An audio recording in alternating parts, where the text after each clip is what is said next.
Ayurvedic medicine. మీ దీంట్లో మీరు ఇంతవరకు రసం తినలేదు కదా, మా దీంట్లో ఒకసారి ట్రై చేయండి. ఫ్యాబులస్ గా ఉంటుంది. రసం మాత్రమే కాదు, దీంట్లో లైక్ ఎగ్ లోపల ఎల్లో కలర్ ఉంటుంది కదా, దాన్ని ట్రై చేశారంటే వేరే level. సెమ్మ super. Andhra special.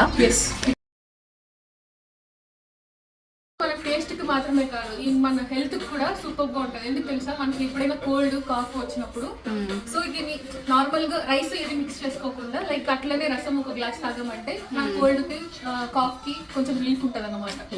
Hello every one, ഇതെൻ്റെ റൂംമേറ്റ്സ് ആണ്. ഇവർ രണ്ടുപേരും തെലുഗുമാണ്. ഇവരെന്നോട് രസം കഴിച്ചിട്ടുണ്ടോ എന്ന് ചോദിച്ചു. ഞാൻ ഇല്ലയെന്നും പറഞ്ഞു. അപ്പം തന്നെ ഇവരുടെ സ്പെഷ്യൽ ആന്ധ്ര സ്റ്റൈൽ രസം ഉണ്ടാക്കി തരാമെന്ന് പറഞ്ഞു.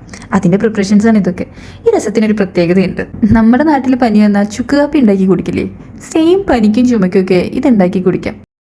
കാരണം ഇവരിതിൽ പെപ്പർ പൗഡറും ജീരകപ്പൊടിയൊക്കെ യൂസ് ആക്കുന്നുണ്ട്. പിന്നെ ദേ പുള്ളിക്കാരുടെ ഡാൻസായി. ദേ സംഭവം പതുക്കെ റെഡിയായി തുടങ്ങിയിട്ടുണ്ട്. ഈ പപ്പടം ഹോം മെയ്ഡാണ്. ഇവിടുത്തെ പുള്ളിക്കാരിയുടെ അമ്മ ഉണ്ടാക്കി കൊടുത്തു വിട്ടതാണ്. അങ്ങനെ പതുക്കെ ചോറും ഞങ്ങൾ അടുപ്പത്തോട്ട് വെച്ചു. ദേ മുട്ട ഇവരുടെ സ്പെഷ്യൽ കൂട്ടുപൊടികളൊക്കെ ചേർത്ത് ഒന്ന് ശാലോ ഫ്രൈ ആക്കുന്നുണ്ട്. അങ്ങനെ ഫൈനലി റെഡി ആയിട്ടുണ്ട്. സംഭവം കിഡ്ലനാണ് കേട്ടോ. ഒരു വട്ടെങ്കിലും നിങ്ങൾക്ക് ട്രൈ ചെയ്യണം.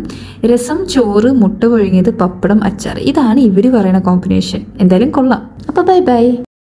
Mind blowing.